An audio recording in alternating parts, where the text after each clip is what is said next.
Right. Hello, everyone. Good evening. My name is Melanie McNair. I'm the Senior Director of Public Programming here at the Center for Fiction.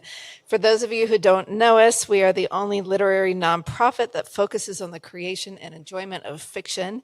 And we're very happy to welcome you here. How many of you are visiting us for the first time? Okay. So there's some membership brochures out. We're having a special on membership this month, which is almost over. So check it out. There's a whole other floor above us. It's the member floor, and it's gorgeous, and you can read and write and have your biggest book dreams happen just one floor above us if you become a member. Let's see. A special thank you tonight to Carrie, who I can't believe we just met tonight for the first time face to face, but this is our third Brooklyn Book Festival bookends together. The first two were virtual, of course. Also to the Environmental Storytelling Studio and Emergence Magazine, who are partners for this evening. A few housekeeping announcements. We will have an audience Q&A tonight, and if you have a question, please raise your hand, and one of our fabulous interns will bring a microphone to you. That's so that our guests who are watching on YouTube can hear you as well. Also, hello, everybody watching virtually. And also, let's see, our authors were kind enough to pre-sign the books of theirs that we have in the bookstore. They're on the counter, so please support them and purchase their books after this. All right, let me introduce our panel. Carrie Arsenault is the co-founder of the Environmental Storytelling Studio at Brown University, contributing editor at Orion Magazine, a book critic who has served on the National Critics Circle Board, and author of the best-selling book Milltown: Reckoning with What Remains, an investigative memoir about family and environmental legacies. The book won the Rachel Carson Environment Book Award from the Society of Environmental Journalists, a Maine Literary Award for Nonfiction, and was a finalist for the National Critics Circle Leonard Prize for first book of any genre. She's joined by Bathsheba DeMuth. Bathsheba is an associate professor of history and environment and society at Brown University, where she teaches environmental history and writing, and is a co-founder of Environmental Humanities at Brown. Her multiple prize-winning first book, Floating Coast: An Environmental History of the Bering Strait, was a New York Times editor's pick and named Best Book of 2019 by Nature, NPR, Kirkus Reviews, and others. Lee Newman. Lee's collection, Nobody Gets Out Alive, is longlisted for this year's National Book Award and includes stories that have appeared in the Paris Review, Harper's, The Best American Short Stories, Tin House, McSweeney's Quarterly Concern, and Electric Literature, and that have been awarded both a Pushcart Prize and an American Society of Magazine Editors Fiction Prize. And Pachaya Subantad.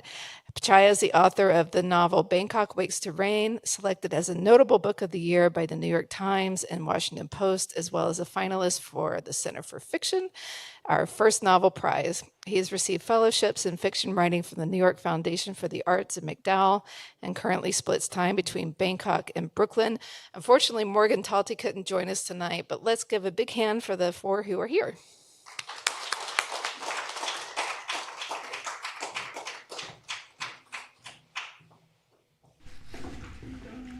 Things on. Hooray. Hi. I can't see you. Oh, Fritz, hi. Thank you, Melanie. She said this is the first time we've met. I've done two events here, and I haven't met anybody in person. I haven't done any events, in fact, except on Zoom, about 300 events on Zoom in the past 2 years. So I'm going to use notes because that's what I'm used to on Zoom. Yeah, I'm really bad. So first, thanks to these geniuses for being here. It's really fun to be on a panel with people who are so talented and also I count as friends, and I'm very excited about this. Thanks for the Brooklyn Book Festival, who has sponsored this, and the Center for Fiction, and Emergence Magazine, which is going to be a new partner for, you heard about TESS, the Environmental Storytelling Studio that Bathsheba and I co-founded at Brown. They're going to be a new partner with us for events going forward.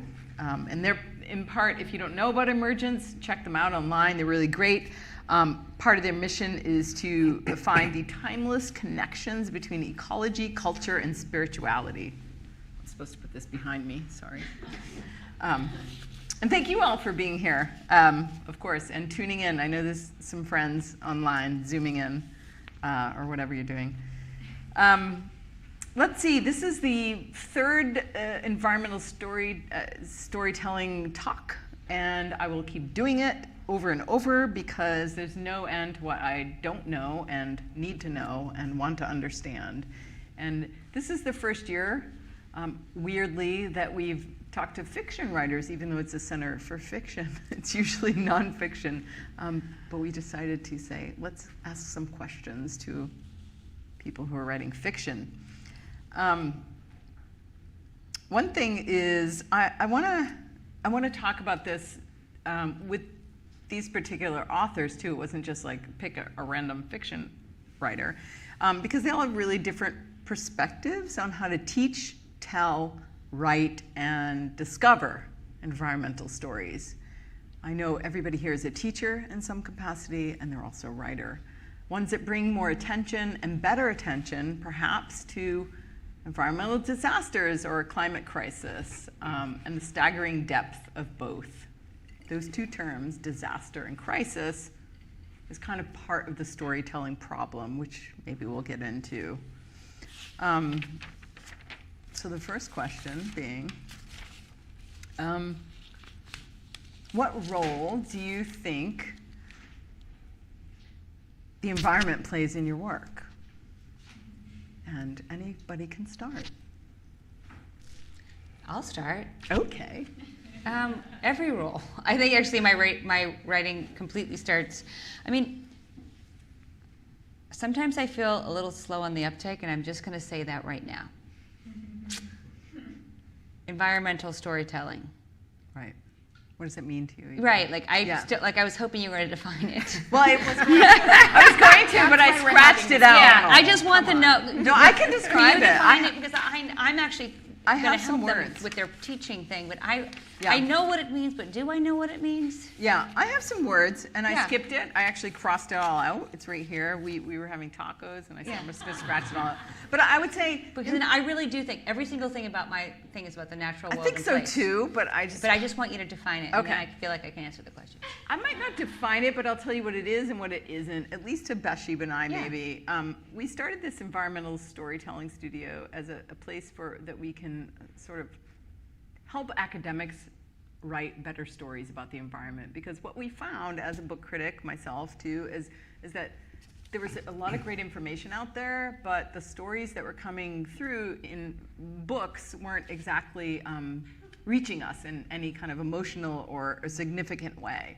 So we decided, we're going to start this storytelling studio. But it branched out beyond that into this sort of philosophy or maybe manifesto, about things like environmental storytelling can be problematic. And I'll tell you the problems that I had with it as a book critic, because it can be wrapped in this kind of alarmist language or cautionary language, which can turn readers away, right? I think you know those kind of books. They're like very shouty and they're red covers and everything. It can also have this kind of attention to nature writing, which can be beautiful but sometimes bucolic and that sense of wonder, which is great, but sometimes we reminisce about the past that wasn't really existing at all, right? So this was a problem we thought about. There's the writing that delivers hopeful endings that can sometimes be problematic, because then when people read that, they think there's nothing left to do because the hope it's already tied up in a knot. Academic texts, too, which Bathsheba and I talked quite a bit about. They present arguments rather than questions, explanatory things that avoid mystery, or information rather than stories.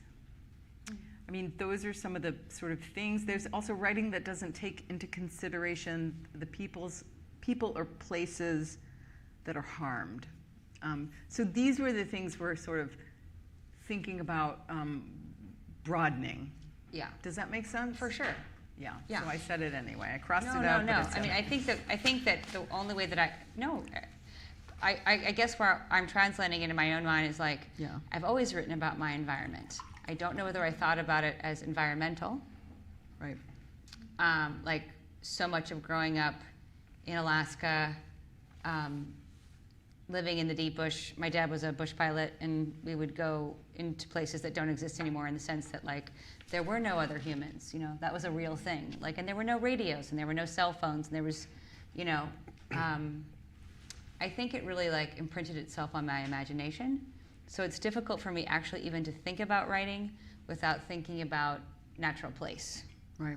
Even when I'm thinking about a city, I'm thinking about natural place. Even if I'm writing about urban Alaska, I'm thinking about all the plants in everybody's backyard, or like even in Alaska, in the city, we live in a lake with airplanes and ducks and moose. There's a moose that poops in the same spot in my yard, right under my window, every year. And actually one time he got hit by a car. It's different moose, obviously. One time one of them, I was living there alone in October, and one of them got hit by a car and came around and collapsed in the yard, and was not going to get up for quite a while. And that's a very complicated situation logistically. Like if he did die, how do you move this giant moose? They're heavy. I was alone by myself. And also, if I went out to the yard, that could be very dangerous for me. They're so cute, but not really. So yeah, every single thing, it always starts with that. So I think of it much more as just like fused with my artistic DNA. Like I would have trouble not describing the entire natural world around me and writing something. Whether it be the seasons, or the animal life or the plant life, or the character that they endow in other people who live there. So thinking about what Lee just said, Pichaya, your environment is more urban. So how do you think that, what role does the environment play in your work? Because I think maybe it's different. It's a different environment. Yeah. And for me, I did not intend to write the story of this environment. I was working on a novel about people set within a place, but then the periphery and territories of my fiction started to expand at a larger time scale. And so once I started to project into the future, I was actually an environmental science and policy major in college, and that had been something that I'm like, I'm never going to use that ever again. But then once I start to think about the future of Bangkok and my characters and their lives and the lives of their progeny projecting forward, it's inevitable, as a kind of urban terrain that's been shaped by colonial capitalism and the location of these cities in places that are amenable to ports, but are often very vulnerable to the dangers of water and the seas. So that's how it's almost semi-accidental, but it's also kind of like a kind of detour almost. Yeah. So to sort of throwing the question to you, Bathsheba, you're also writing about environment, obviously. Her book is called, the subtitle is Environmental History of the Bering Strait, so there's no secret she's writing about that. But the role of the environment is a little bit more obvious, but at the same time you're writing, and I'm gonna kind of take this question back to everybody else too, you're writing, what do you want to say about that, and about writing a place where you're not as much, you didn't grow up in that place, maybe perhaps like these guys did. So, and I'm going to come back at that question with you guys too, writing from the outside.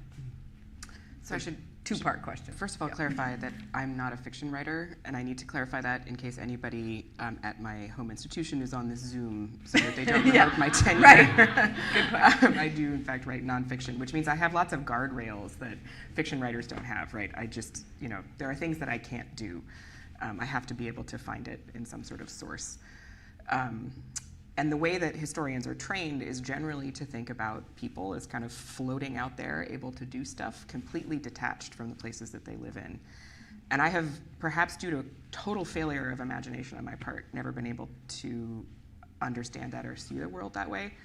I don't think you have people without the places that they're in. I think they're kind of fundamental to how we understand ourselves. And so to try to write a history of something like colonial capitalism without understanding that it looks different in the Bering Strait than it does in Bangkok. Not that it isn't a related phenomenon, not that it doesn't actually relate the Bering Straits to Bangkok in some really fundamental ways, but that if you don't take those differences seriously, you're actually kind of undercutting the human experience in some fundamental ways. And you're just writing out this kind of whole wild world that intersects with our lives at all times, whether or not we pay attention to it. So, in some ways when I'm talking to my undergraduate classes, I'm like, this is just because I have never been good at a kind of separating of the world into humans and other stuff. And because I can't do that, I just have to write stories that put the two of them together, because it's the only thing that makes sense in my own mind.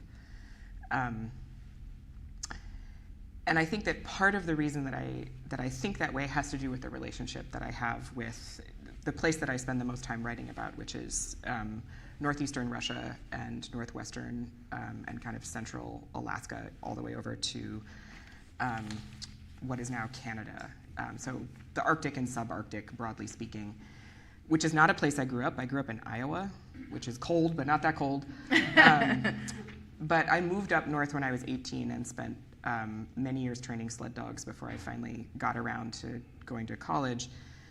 And in many ways, it was that experience that trained me to think about place and to think about history. It was really my first education there, and it is to that I return every time that I'm trying to think about it.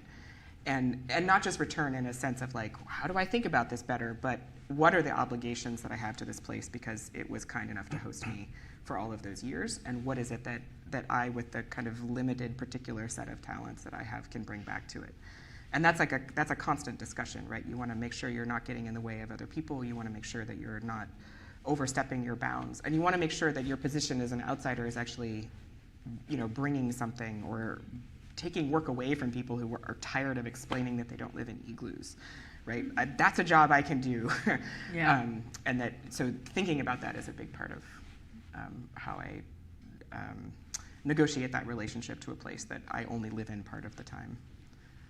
Yeah, I mean, I'm of the strong belief that you don't have to be of a place to write about a place. We were talking about this earlier, and I think that having some kind of integral relationship to it matters, and I think that's a little bit what we're talking about. And also want to kind of throw that back to you guys too, as Pachaya and Lee, about what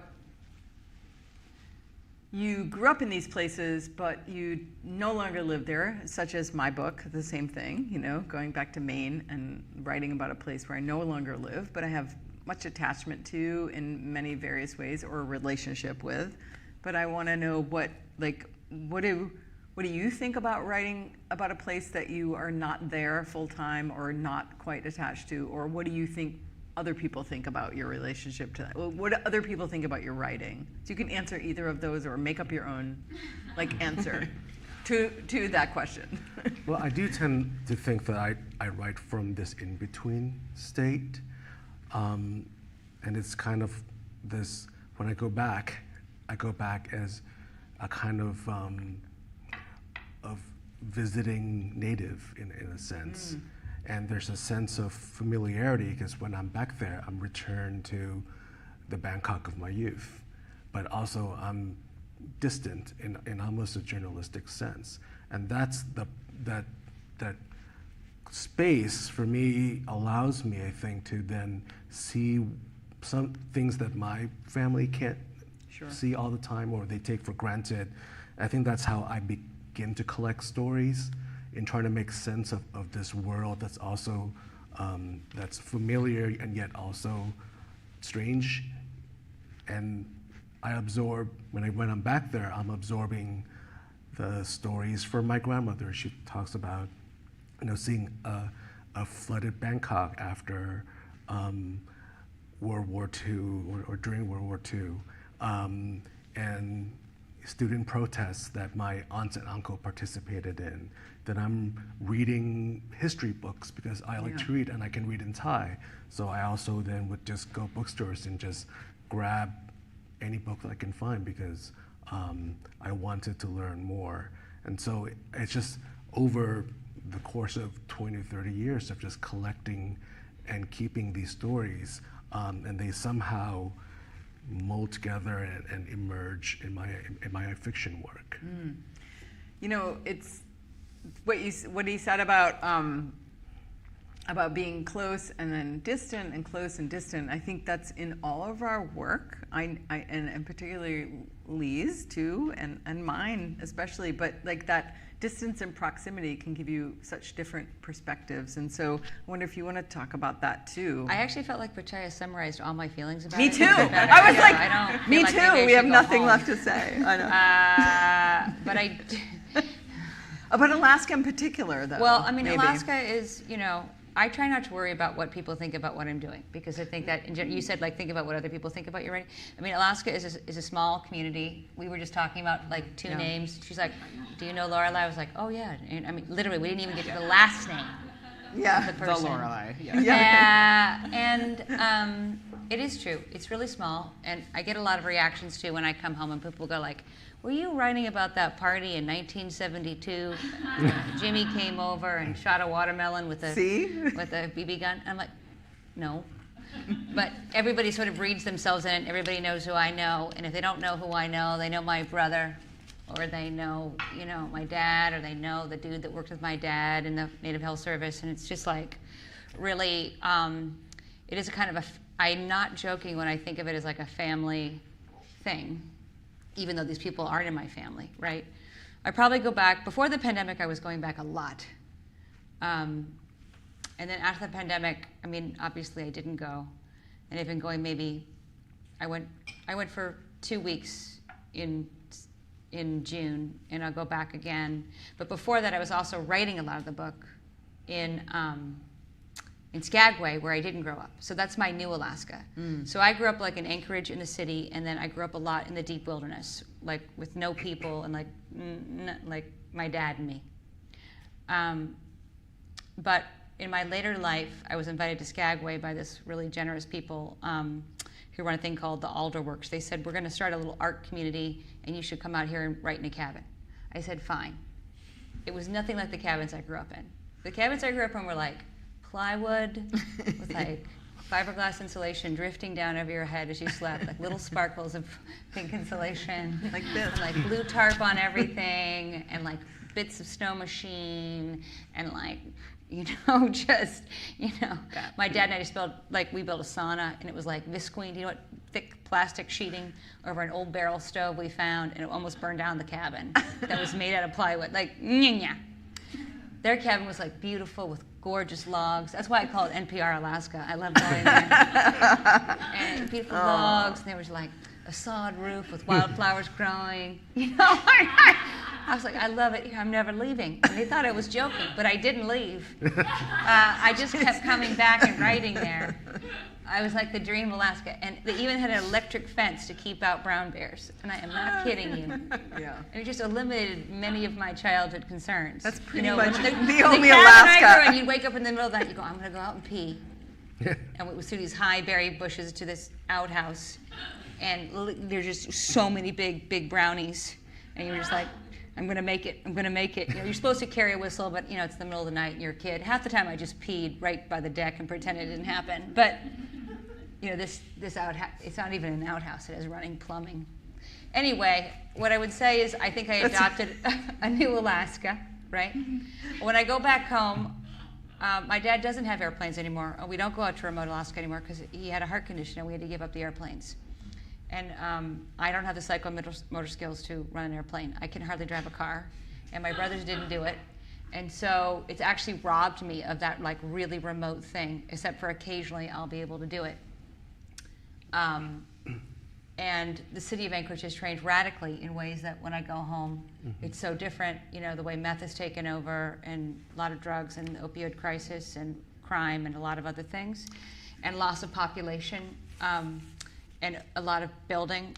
so I feel like there are actually 3 Alaskas, right? There's the one from my childhood in my mind. There's the one that is there that's in urban Alaska, and then there's this Skagway Paradise, which I go to, and I'll tell you, the only thing is that I write so well there, because I have no children, and I eat everything out of a can, which is the way I ate when I was younger, growing up.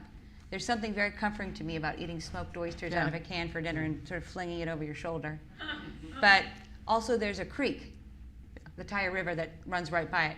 And I'm not joking you that I feel like the sound of that water running by the cabin does something to me. And I find it almost effortless to write in a way that I cannot summon anywhere else. Yeah. So if I'm working on something good, I go there to finish. You know, interesting you said, just about when we go to these places that we're familiar with or not familiar, we go back and forth and we just have this relationship with the place. And you said, you know, it changes, it changes, we change, the people there change. It's a constant relationship. That's why, I guess that's what I'm enunciating, is that relationship is that it's ongoing and it's always changing, right? The relationship with the places that we're writing about. And something you said too leads into another question I want to ask. I feel like all of your work, including Morgan Talty's, which I've been reading this month, features this kind of polyphonic storytelling. And I wonder if each of you could talk about sort of why you use this. And I'll tee this up for you a little bit. So for Morgan, who's not here, David and Dee, I don't know if anybody's read his book, but you should. David and Dee is the same person. One's older and one's younger versions of this protagonist in the book, right? For Pichaya, your novel, it's funny, a novel, it feels a little like a short story collection, and Lee's is a short story collection, feels like a novel. But anyway, his follows a constellation of characters. Lee, yours is, like I said, it's a short story collection, but it feels like a novel because she's working her way through Alaska, through these women, and it feels very polyphonic in that way. So I just wonder if you can talk about why, if you use this, why you use this, or what do you think this means in regards to either your work or environmental storytelling? That was a long question. I apologize. Yeah, you. So for me, I think that ever since I was younger, and you know, every year my grandparents would set out offerings to this wooden house that we have in the back garden, and it's an offering to the land spirits that exist invisibly in our world as well, although not always invisibly, according to my grandmother. Sometimes they want specific offerings, so they come asking for her. And so, but that aside, it does feel like we as humans do exist momentarily in this great complexity that of which we're only experiencing a certain vignette of. And for me, when I'm writing a novel that largely centers on place inside this ever-changing city, it just didn't ever feel as if one story was the story, because they're all different ephemeral strands just happening and then unhappening, and the ripples of one person cast upon another generation, and these grand movements just did not seem as if I could accomplish that with any one character. So my mind just worked in ways that just kept on expanding. So I tried to create a portrait, this impressionistic portrait of a place over time through all these different kinds of threads and vignettes in that sense. It's more capacious that way, in a way. You can just... Bathsheba, I know yours very considers this polyphonic aspect of your work. right? I Yeah. think. Considers it. I would say, I mean, some of it because of being a historian and not being able to choose your characters to some degree. It's because I was working with histories of people from the United States and from Russia, and often people who don't leave robust archival presences, right? So native folks who were fleeing enslavement and ended up on a whale ship, and you get these like tiny glimpses of them, and you want to do as much with that as you possibly can, but you can't like follow them through their whole life. There just isn't evidence for it, and because I have to put some like Guardrails. edges on my imagination. I could only kind of follow them as far as the evidence showed me. But one of the other things that I tried to do with this book is kind of push the idea of who counts as a person in history to not just include human beings, right? And this is something that came very directly out of living up north, where the idea that you get up in the morning or you go out to pee at night and you are the person making the decisions in that situation is laughable, right? Like maybe it's you because you had to pee, but it's also the bear. Yeah. And that's just sort of a constant part of the way you make decisions in your day, right? What is the storm doing? Is it the season when the bears come out of their den? Is it, what are my dogs doing, right? My main job was to train sled dogs. And so, their personalities mattered enormously in my life. And so thinking about asking historians and asking the whole genre of history to say, what if we actually pay attention to those traces in the past too? Not just those little ephemeral moments when humans show up, but those little ephemeral moments when you can see whales changing what they do because they don't like what humans are bringing to their seas, or when you can, sort of pick those things up and pay attention to them. So some of the polyphony it's actually just trying to expand who counts as part of history. Yes. Which is a little bit maybe what your next book is thinking about. Yeah. We don't have to talk about that now, but I just wanted to put her on the spot there. It is, yes. Yeah. Lee, had you thought about this before? I mean, I think your book is doing it too. It's shocking. Like, no, for sure. We put this panel together, and I couldn't believe all the These similarities. questions are great. Yeah. There is a part of me that's just like an artist, and I'm like, the reason why I use so many different voices and so many different people is because it's fun. Right. I don't want to just paint in green. I want, some fuchsia. I want some purple. I'll take some green. I'll try silver. It doesn't work. I'm going to go over to, mahogany. I don't know. What is it? No. Brown. But I will say that, so that's part of it, you're always like, but I think also once I started so the collection is 9 stories and each one features like a different woman in different ways. But I also really felt like I knew all these women, Alaska's so predominantly male, and I knew all these great women. And I just would listen to the men talk around the camp stories. And I love all those guys. I grew up with a lot of grown-up men being a young girl. And I love their stories, and they were great. But I was always thinking about the women that weren't in those stories, and definitely not telling those stories around the campfire, or rarely. And I just started to think about, the exceptions to rule, the one woman who lived on a lake who was the only divorced woman I ever knew, the only single female homeowner on that lake. Everybody else who got divorced, the man kept the house. And I changed the woman's character completely. She's unrecognizable. The real woman is elegant, and my woman was not, because that's how I felt about it. But I definitely knew I wanted to talk about those stories, and I wanted to have different kinds of women. I felt very strongly about the economic spectrum. Alaska is really a huge melting pot, and there's wildly varying amounts of education and privilege, and I really wanted to talk about all that, all these wonderful people circumstances. It was fiction, but I was dipping in and out of people's lives. And then I found to talk about women, I had to write some stories from a male perspective, talking about the women, how we're looking at the women.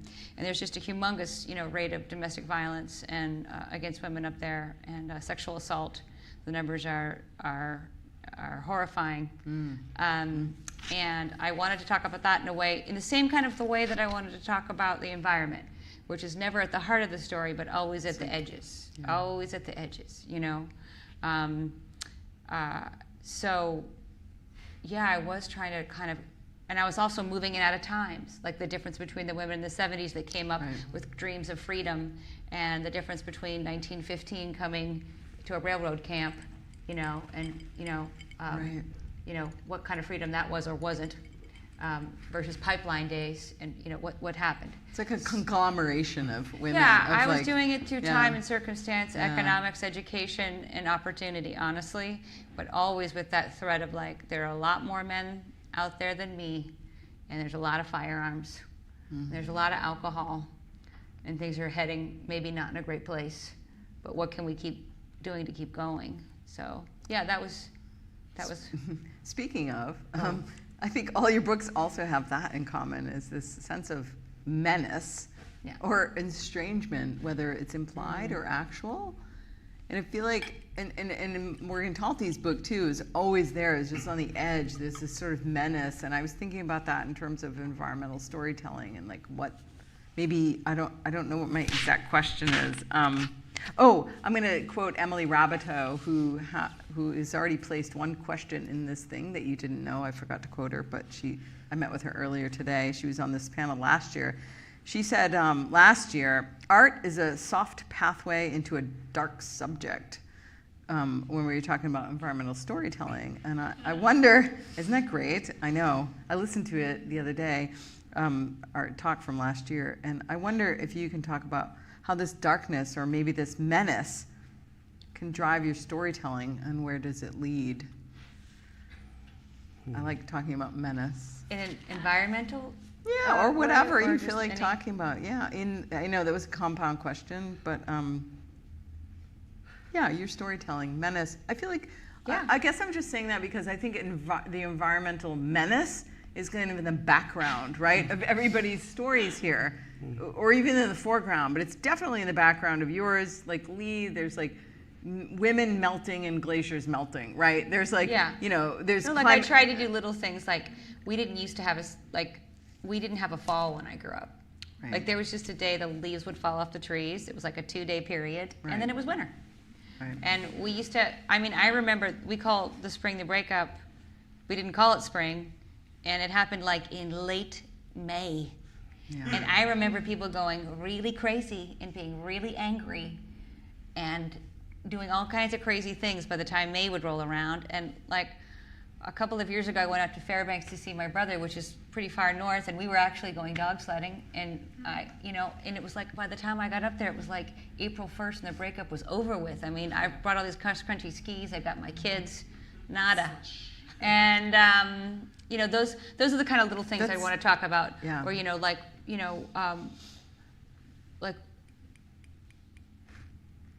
I just see like the first summer that it was 90 degrees. Yeah. And like I didn't actually write about that, but I did write about everybody getting air conditioners installed in their house. Yeah, right. Which is a really thing. So it's just it's just an outside in way of dealing with it. But truly the emotional pressure probably comes from the characters facing psychological or real menace. Right, and that menace is I mean, the menace of the environment, sort of the environmental disaster is, I would argue, is in every story, at least current. Every story, yeah. It's basically every story. I don't know. I would argue. You can argue against me or for me. I'm sort of hesitant to say environmental menace when humanity is the main menace in these that's kind of what I'm. circumstances. Yeah, I guess you're right. And it's Did I like say we that? have the traditional arc in a lot of Western stories where it's man versus nature, and the story that gets told is the triumphs over this inconvenient obstacle towards progress of some sort. And I think that when I was writing my book, I was also appreciating how the effects of that course, the effects of man over nature, has created the menace that is from the marginalization and burial of nature.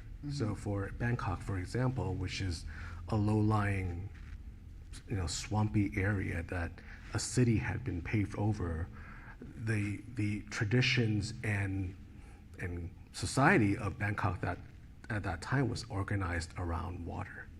So we were a very aquatic people. But because of the way that progress is viewed, we had to have roads and they have to have ownership of land. And so things began to be paved. And so then the terrain became transformed, became terraformed by the will of the menace that is humanity. Of course. And thus then the menace that then lurks, starting from that point and for years on, is what is the effects on how we are trying to live now, and also on the organisms, the other organisms that occupy the places that have been paved over and destroyed and are displaced. So that menace that I think carries across in my book comes from that initial deformation, the absurdity that arises out of this willful ego that we have, and it's almost like that story where there's a pea in a mattress, and then no matter how many mattresses you put on, it's still palpable. And what we've done years ago is palpable now, and is probably one of our greatest perils. Thank you. Yeah, I think I'm going to speak for Morgan Talty's book and then throw it over to you, because I think it can be a little related and sort of, it's like this great line of thinking. I think his villain or his menace in his book, it was colonialism, really. I think I might even heard him say that. So I wonder if you can talk about the menace in your book. Yeah, I mean, mostly, basically everything that Pachaya just said. Yeah, I know. Pachaya just sums everything up. but, I'm just like, go home now. I feel like one of my jobs as a historian is try to denaturalize things that we now take for granted. And one of the ways to do that is make them seem menacing. And so in Floating Coast, one of the menaces, right, is this idea of progress, right? That's actually what keeps returning over and over to kind of bite people repeatedly, right? It's what causes you to pave over the old city or various other things. There wasn't as much paving on the permafrost, but a very similar impulse, right? It's a colonial impulse, it's a capitalist impulse. It can be a socialist impulse, it turns out, if you're on the other side of this Bering Strait in Russia. But I think the other trick within that is to not simultaneously romanticize a past that itself is not, I think that there's a move that a lot of environmental writing does that says, well, way back then it was all perfect, right? We lived in harmony, everyone got along, it was all warm and fuzzy and great. And if there's one thing that I have never heard anybody say about the pre-colonial period in Alaska is that it was warm, fuzzy, and everything was great, right? It was rough. Brutal. And so that thinking of, being able to keep in tension the ways that the past was not easy, people were not easy on each other, the landscape was not easy on people, without then just sort of falling into a narrative of like, well, we've overcome that, right?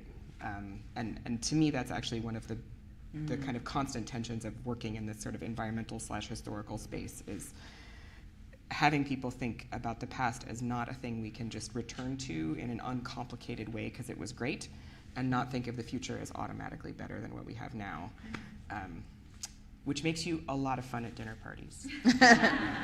She's fun. Bathsheba is fun.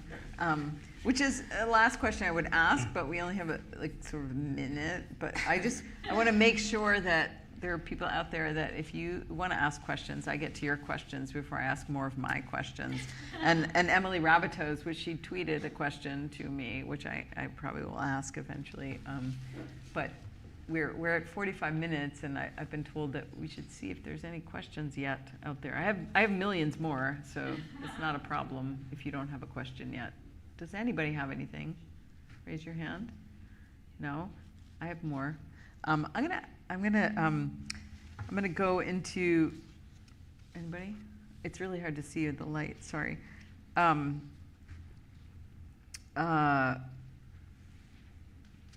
There's one part about environmental storytelling which I don't see a lot of, or the traditional environmental storytelling that we don't often see, which is imbued with a lot of emotion. And I think this is one of the things that I'm coming up against. You know, there's all this stuff that this thing is sort of, I don't know, what does, I feel like all of your books are very emotional in different ways. Like I almost cried when I read a couple of Lee's stories, almost, which is a big deal for me.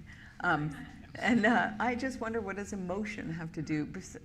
I have my own thoughts, but I'm curious to hear what emotion has to do with environmental storytelling. Your own opinion. It's not. Well, whatever. I'll say that you know, emotions are elemental to fiction, right? Like that is basically how we create believable stories. It's otherwise we have facts.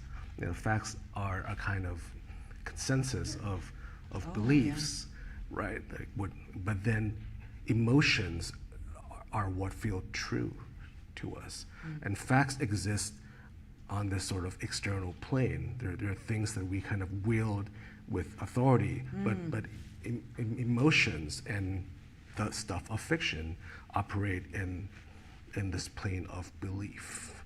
And I find that when you put them together, you almost create like a body. Where for me, you have the external skin of truth. You might have stories that look like they're based in a certain place, in a certain time, that are based on certain truths, but then the bone, the heart, the flesh, that's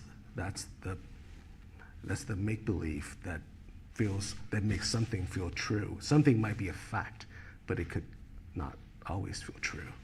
But anything, any fiction can feel truer than a fact. I love this. Not sure what else we can add to that. Yeah. I don't know. I love it. The end. No. I also think No, it's really. what people remember too, right? And I think, Right. you know, hearing you talk about facts, I feel like one of the things that happens when I have a group of first-year history students and I'm teaching them, and the first thing I'd have to tell them is I genuinely don't care if you walk out of this class remembering any dates whatsoever, because honestly, I can't, right? It's fascinating. They This is exist like at the level of fact, and thank goodness we have these amazing machines where you can look those dates up really quickly. But what you remember is the emotion, right? You remember how people reacted to the events of 1848 or the events of 1999, or you know, that's actually what allows you to have some sort of communion with this place that's very different from the one that you live in. And so to me, it's like, yeah, it's a way of relating and making it, bringing it into the present in a way that's It more- creates this like mnemonic experience. Yeah, You know, right. It's It's why somatic, we right? why we remember songs from our like teens better than we can remember the things that we just read yesterday. Well, that's what I think. I mean, it's a goal for me as a writer. Yes, I mean, Emotion. definitely. Yeah. I mean, I've written stories where, I mean, I had this like whole hierarchy of what I think a story should accomplish. And some of it's about sentence work and some of it's about story, but it's also got to have, I always use the word heart, and I'm embarrassed to say it out loud. No, say it. No, it's But, true. I'm with I you. mean it. Even, you know, that I'm in it for the feeling, not for my own feeling, but for the reader's feeling. But, and so I'm doing a lot of things, writing-wise, to create that feeling. A lot of like technical things that, you know. But also, I kind of learned really early on that like I have to fall in love with something for me to like it, even if it's the most despicable person, even if it is someone who's burning, you know, the salt flats of Anchorage to the ground, which they did in 1915 to make the city. And I kind of have to fall in love with these people. And then once I can, it's like being in a kind of a, sometimes it's like being in a bad marriage, but sometimes it's like being in a, you know, it's never like being in a perfect marriage. But that becomes so real to me that is often the way. I can't come to it from a place of clinical analysis, and I can't come to it from a place of like not liking something and describing it. I know there are writers that can do that. Like I love, oh gosh, who's that guy who wrote that most beautiful book, the satire about Vietnam, and he had the whole portion of Apocalypse Now in it that he rewrote as his own screenplay. Anybody? The Sympathizer. Oh, Yes. yeah. Yeah, I'm sure there was a lot of love in his Oh, writing right, too, yeah. but this also was like skewering wonderful criticism, and I loved it, and I was so envious, and I thought, well, one day I'm going to get the chops I think- to get in there and do it. But I mean, he has so much love in his writing too, and but I definitely know that there's some part of me that's gonna kind of fall in love with the dream, like fully, almost without any analysis or ability to criticize or articulate what I'm thinking. Great. Yeah, I think I'm going to quickly go back to, I'm not going to ask you anything, but I'm just going to talk about Bathsheba's book. As a historian, I think Bathsheba is one of pretty few historians that have written a book that I think has a lot of emotion in it. I mean, it starts out with whales and her experience, and I don't know, it's a very different kind of historical book, and I think it incorporates both of what you're saying, and that's why she's here, and that's why, anyway, well, you're here for a lot of reasons, obviously. So questions, yes, sorry. This is a little nebulous question, but I was wondering, you spoke a lot about like relationship as a way of thinking about these stories, and in some cases, you know, there were people and there were animals, but I was curious to like I can't describe this well, the elements that are like, let's say water, like the natural environment, and how that compares to the like man-made environment, like houses, buildings and such. You've sort of spoken about that, but how do you see a relationship between those two, keeping in mind the like tension that Bathsheba spoke about? It's a good question. I Go can ahead. try. Yeah. For me, stories are all about the network of relationships, right? Ecosystems. So they're basically ecologies, and when you're writing, be it a short story or a novel, you're making decisions about what parts of that ecology you're focusing on, and then it's a matter of thinking of scale, right? The things that happen within specific relationships, the things that happen between specific people. How do these people exist in the society? What's shaping this society? On what kind of natural environment does this society exist? What are the other societies that are then influencing? So it's a matter of thinking of scale. And as fiction writers, we have this, or, you know, and sometimes an historian as well, we have this luxury in our narrative making of being able to zoom in and out as we see fit, so that we can, by ways of showing different parts, we help people make connections in their heads, and then they form in their mind like the model of that ecology as it exists for them. And I would say in my book, Milltown, it was even more obvious than that, because it's nonfiction, and I grew up in a paper mill town in Western Maine where 3 generations of my family lived and worked, and the book is a book about family and environmental legacies. So those 2 tracks going along, basically the structure and the premise of the book is following the river, and the cover of the book actually is the river itself. So it's literally following the river and what that river did and what that river continues to do. And I often sign my books, and there might be a couple for sale that say, we all have a little mill town in our DNA. So yeah, the ecosystems are vast. It might be my town that is suffering from a lot of disease, but it's actually that pollution does not stay where we put it, and it continues to move through all the ecologies and the ecosystems, I think, in all our bodies. So my mill is your mill. Well, I mean, yeah, I mean, There's this story that came out, and River. I've been dying to write about it, but now that I've spoken about it and I'm about to speak about it, I'll never write it. I won't. I'm not going to write about it. Okay, do you But want to stop? anyway, I'm just thinking about how there's an enormous amount of lakes in Alaska. And if I had done my research at one point, I knew it's like 5,000 lakes or something. It's absolutely insane. But a lot of lakes I knew were kind of places we used to go where there'd be trout, right? And some guy got the idea to grow pike and release them in the watershed, and the pike ate all the trout. And so now you go to these lakes where there just used to be virgin rainbows and dollies, and there's just these giant pike have eaten everything up. But some guy, I don't know what, and I haven't seen it yet, and I am dying to go up in a plane and look at it, released a bunch of koi, Japanese koi, in a lake a little bit north of, I think it's north of Anchorage, and they took over. They ate everything and killed everything, and now there's these giant goldfish. Giant. They in must be this Alaska. giant. They're giant. Oh my God. And they have figured out a way. I think they freeze during the winter, and then they slow down. I think that's what happens. And then they thaw out. But if you can imagine a remote Alaskan lake surrounded by spruce and willow and alders, and then there's these big fat goldfish. Because if you don't know, But, but that's the kind of sexy horror. That's menace right there. That's the surreality of coexisting. And you could just see that was a dude who bought it, and he put it in his backyard and then thought, I'll just let it free because I can't care for it anymore.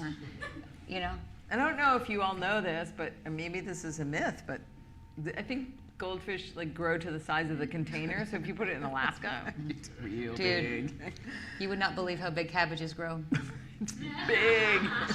It's terrifying. Yeah. I mean, You see that at the garden of the Brooklyn Botanic Garden.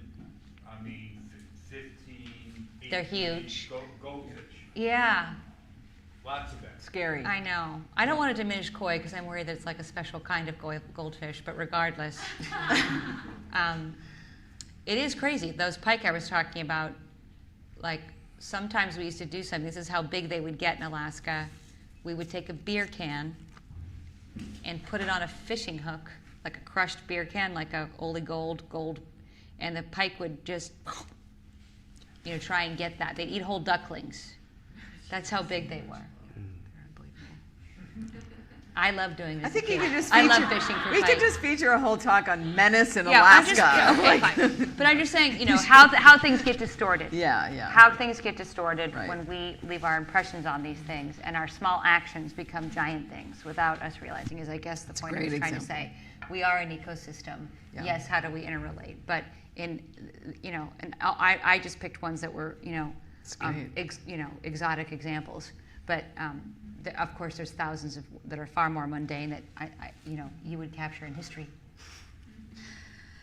And I think the thing you said earlier about the kind of the pee that you leave in the mattress and you keep building the mattresses on them, God, that yes. there's a way that human infrastructure to me is often that pee, right? And we keep building around it and we keep building on top of it. And one of the joys of in the before February of 2022 of being able to go back and forth between Russia and the US is that you would see how different the peas look if the communists built them versus if the capitalists did.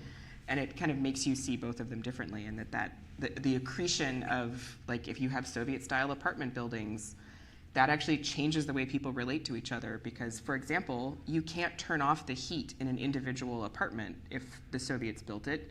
So nobody's heat ever gets turned off. Whereas in Alaska, if you don't pay your heating bill, somebody just turns it off, and it doesn't matter how cold it is. And if you try to explain that to somebody in Russia, they think that we come from the most barbaric society imaginable, right? Because it is literally not thinkable. And that's because of this infrastructure choice that was made in 1930, because Stalin thought everybody should live in an apartment that looked the same way. And that's changing the way that people are relating to each other socially. It changes how they relate to each other's environments. And then you come back to Alaska and you're like, what is this Are you place where we kidding? In turn off the Alaska, heat? this new thing, I don't want to be judgmental, but many people are getting this thing now called heated driveways. This is this new thing. And where they heat Stalin's their not driveway. into that. So the snow will melt. You're not going to have to worry about snow this winter on your driveway because it's heated. But if you think about it, heat rises and it's just outside rising. Over and over all Can day you long. believe that? Yeah. Anyway, sorry, that was a game changer for me when I found out about those. We have time for one more question. One more question, and I have maybe one. It's a very final question at the end. It's a very final question for Pichaya specifically. I feel like this question is maybe a little introspective after all of the fish fun, but I'm just curious. I feel like writing is clearly really important in this moment and always, but as a writer, it's really easy for the demons to come up of, should I be out there like fighting this battle in other ways? Should I, be kind of out in the field somehow? And kind of, I guess, do those demons ever come up for you when you're sort of withdrawing to do your work? And if so, how do you kind of recenter yourself? And is there anything you have, I guess, that kind of counterbalances the more introspective work of writing? I have an answer. I think as writers, or at least my job, they can speak differently, but I feel like as a writer, my job is to reveal something, and it's not to solve it. There's a million steps between writing and resolving a problem. So I feel like this is my job, and whoever else wants to do activism or this other stuff that I'm not good at, I tried it, I'm not good, I'm terrible.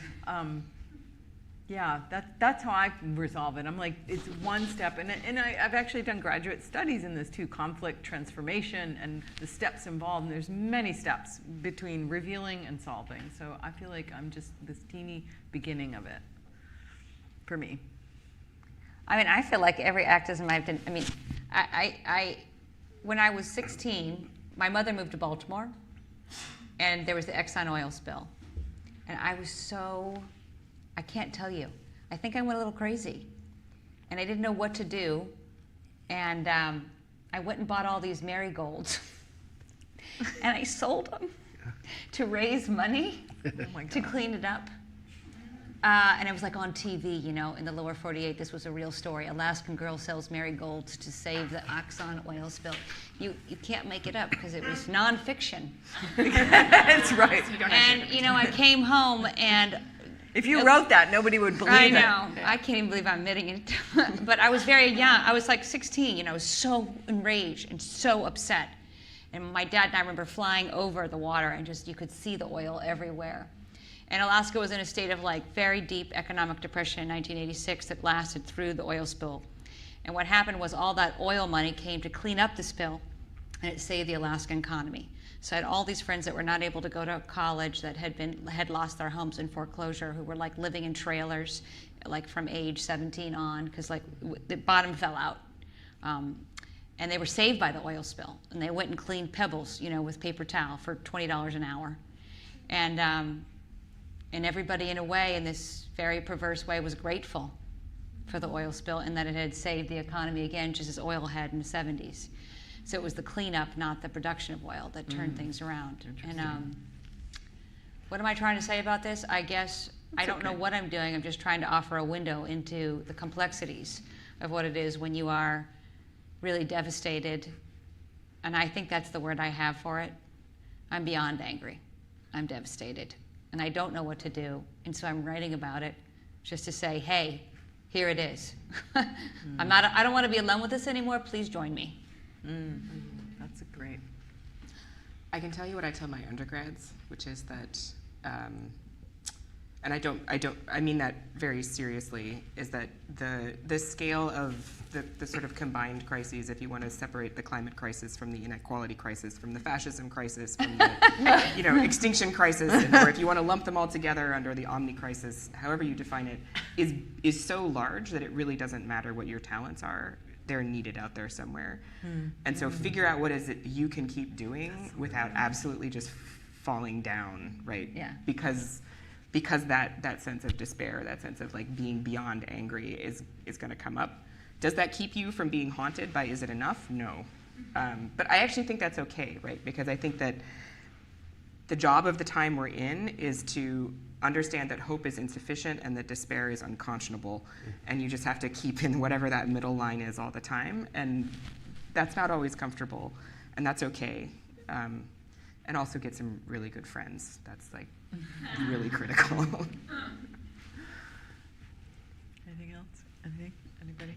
I just have one more question that came in from Twitter, and it's just a very brief question to Pichaya, and anybody can answer, though. It's from Emily Rabato. She's begged me to ask him this. I know we're 4 minutes over because I'm looking at the clock, but please ask Pichaya on the panel for perspective informed by Thailand's recent history, what he predicts for U.S. society given climate breakdown and in what sequence. Wait. She says he clocked the January 6th insurrection. And so I'm here to ask Pichaya, what is our future? You can say, I take a pass. It's fine. But this is, they just taught together at Breadloaf, you and Emily. And she's asking this knowing you a little bit. I'll say that my outlook is not very optimistic for America specifically. Sorry, this is a bad way to end. My outlook for this evening is quite optimistic. That's good, right? Small scale, large That's scale. all I've got. Anything specific, or it's just, yeah, it's I grim. mean, look at our I know. pandemic response, right? Right. On the Okay. shambles. Okay, does anybody want to say anything fun at the end? Lee, what happened to the moose that fell down? Oh yeah, that was actually really kind of a weird thing because I was up there. This is always how a story starts with me. I was living in the house alone. My dad was in Idaho, like goose hunting or something, and with my stepmother. And it's a long story, but a friend of mine was dying, so I was trying to go in and out of the hospital, take care of him and his daughter. And then I was a little afraid to go out and back because I was afraid he was going to get up and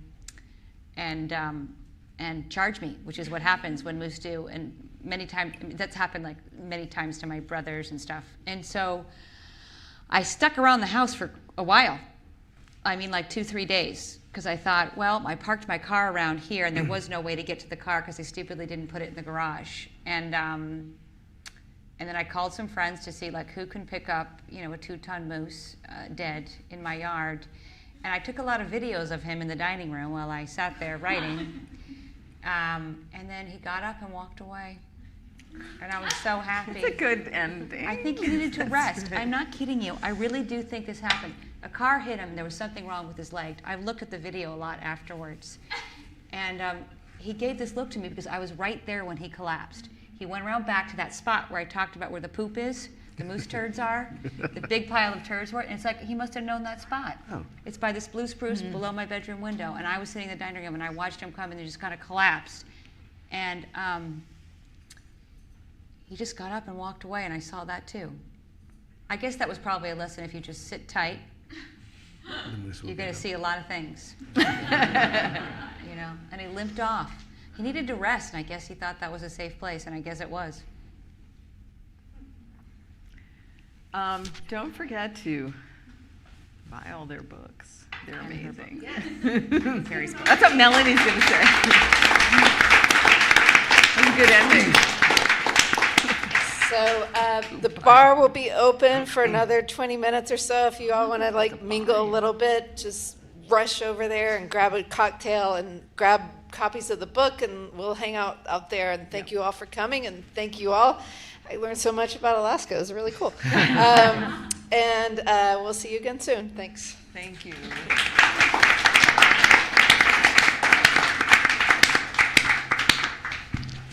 Turn your hot mics off.